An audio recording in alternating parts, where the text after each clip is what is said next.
Before Egypt built its pyramids, before Rome rose to power, a mystery was written in the oldest book known to man. Who were the original people of the Bible? Could ancient scripture hold the answers to the true origin of Black people names, nations, and identities erased by time? This isn't just history, it's prophecy.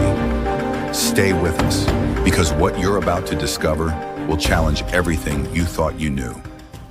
In the beginning, before time was measured and before language was written, before any human hands built cities or temples or walls, there was God, eternal, omnipotent, self-existent, needing nothing and yet choosing to create.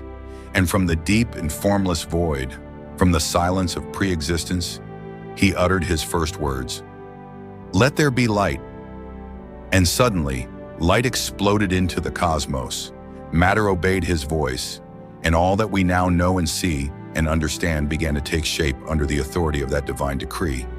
And from this moment on, creation began to unfold like a sacred scroll being opened by the hand of its author. Light and darkness divided, seas and skies separated, lands and plants emerging, sun and moon and stars set in place with precision, animals of land and sky and sea created each after its kind.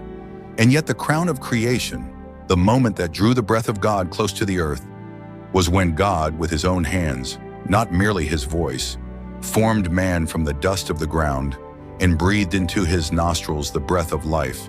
And this man, Adam, became a living being. Now this dust from which Adam was formed was no ordinary matter. It was rich and dark, saturated with divine potential. And the specific geographical region described in Genesis points us to the land fed by 4 rivers, Pishon, Gihon, Tigris, and Euphrates, with Gihon said to encompass the land of Cush. And this Cush is not a symbolic name nor a forgotten village, but rather a prominent ancient African region, later known as Ethiopia, meaning that the very place where the first human walked, breathed, and named the animals was in or near what we today understand to be Northeast Africa. And so it must be understood, if the Garden of Eden lay near Cush, and if Adam was formed from the earth of that region, then the first human was not white, not pale skin, not European in origin, but rather a man of color, a man of the earth, whose pigmentation reflected the soil from which he was formed.